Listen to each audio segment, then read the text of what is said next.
বন্ধুরা, আমরা এখন একটা নতুন ডেস্টিনেশনে যাচ্ছি। এটা হলো পুরুলিয়া।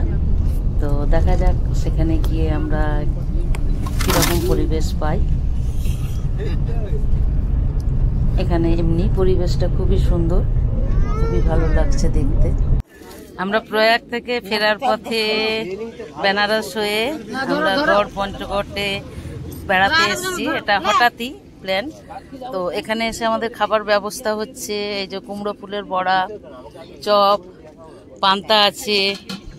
এই যে এখানে বড়া ভাজা হবে, ভাত বসানো হয়েছে, পান্তাও আছে নানা রকম। ওই যে দুজন পান্তা খেতে বসেছে আর সবাই বসবে। আমরা একটু ঘুরে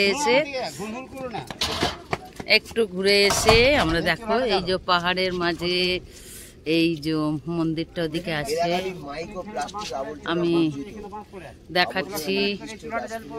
পুরো পরিবেশটা খুব সুন্দর জায়গা।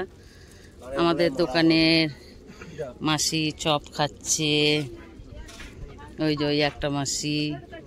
চলো মন্দিরটাও দেখাই। কুমড়ো শাকের বড়াটা ভাজা হচ্ছে, এদিকে মাছ ভাজা। কত কি খাবে, এই যে সব খেতে বসে গেছে। অপূর্ব বলছো। হ্যাঁ, এই যে এইরকম আমাদের দোকানটা, দোকান বলবো না, এটা আমাদের বাড়ি বলবো। এই যে ভাজা, বাঁধাকপি দিয়ে, মাছের মাথা দিয়ে, আলু ভাজা, বেগুন ভাজা, পেঁয়াজ, কাঁচা লঙ্কা, মাছ ভাজা আছে, কুমড়ো শাকে এই কুমড়ো ফুলের বড়া আছে। কুমড়ো ফুলটা ভাজা হচ্ছে, দেখালাম। এই যে এখনো বড়াটা আসছে না বলে আমি খেতে বসতে পারছি না, ওই জন্য একটু ভিডিও করছি। ওরা সব শুরু করে দিয়েছে। এইদিকে নিরামিষ আজকের, ও মাছ টাছ কিছু নেবে না, ওই জন্য বেগুন ভাজা, আলু ভাজা এসব দিয়েই খেয়ে ফেলছে। একটু মুখটা তোলো শুধু। হ্যাঁ, দেখো আমাদের আশেপাশের পরিবেশটা দেখো। ও লাভলি।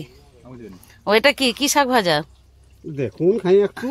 এই যে আবার কি মূলো শাক না কি ভাজা দিল একটা। ও কপি শাক ভাজা, দেখি দারুন। ঠিক আছে, এবার খেয়ে নি, পরে এবার ঘুরে দেখাবো সবটা। এটা আমরা একটা অফবিট জায়গায় এসেছি পুরুলিয়ার। এই যে এই মন্দিরটা দেখতে এসেছি, খুবই মনোরম পরিবেশ।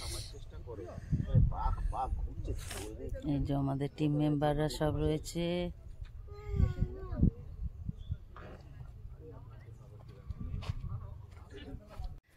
আমি এখন আছি গড় পঞ্চকোটে। আর এখানে আমাদের একটা কাকুর সাথে আলাপ হলো, যেটা কাকু এখানে দোকানটা চালায়। এই দোকানেই আমরা খাওয়া দাওয়া করেছি, আবার কিছু লোক করছে। তো কাকু আপনার নামটা বলুন আর এখানে ইতিহাসটা একটু বলবেন। কি? আমার নাম পরেশ দে। আচ্ছা। হোটেল ইউনিকের মালিক। আচ্ছা। আমার হোটেলের নাম হোটেল ইউনিক। আচ্ছা। গড় পঞ্চকোট। আচ্ছা। এটা হচ্ছে 1200 বছর আগেকার পুরনো ইতিহাস। বর্তমান পঞ্চকোট রাজ, যেটা ওই আদ্রা কাশীপুরে আছে, তাদের পুরনো রাজবাড়ি। আচ্ছা।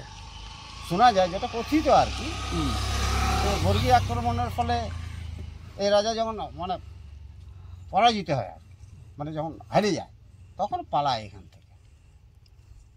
রানীরা সব ডুবে মরে, সুইসাইড করে যাকে বলে। আর ওই রাজা যে ছিল, তার ছোট সন্তান, রাজাকে তো মেরেছে, ছোট সন্তানটা বেশি। সেই চারিদিকে ঘোরাঘুরি করার পর ওই কাশীপুর, যেটা বর্তমান রাজবাড়ি আছে, সেখানেই থাকে। শেষ রাজার নাম, এটার যে শেষ রাজা, তার নাম হচ্ছে ভুবনেশ্বরী প্রসাদ সিংদেও, শেষ মহারাজ। আচ্ছা। এটা হচ্ছে মহারাজ, পঞ্চকোটের রাজা নয়। আচ্ছা, মহারাজ। আচ্ছা। এর আন্ডারে 5টা রাজা। আচ্ছা। 5টা কোটের অধিকারী ইনি ছিলেন। আচ্ছা। যার জন্য এই জায়গাটার নাম পঞ্চকোট। আচ্ছা।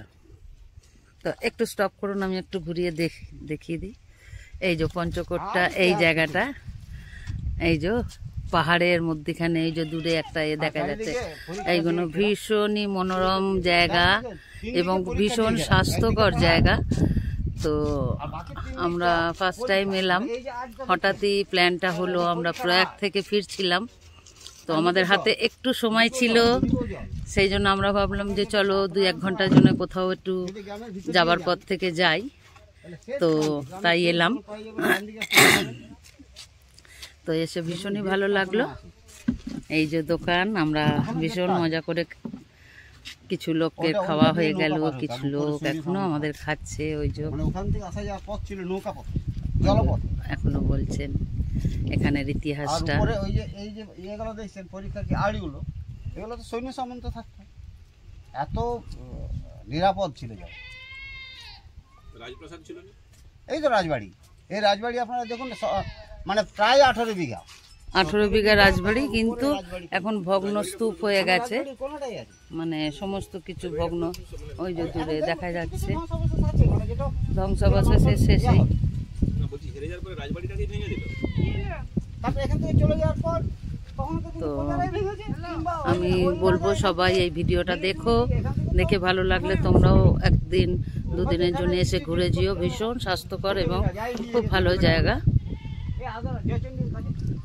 টাটা। হ্যাঁ, এই যে এখন সেটা এইটা করেছে। ছিল।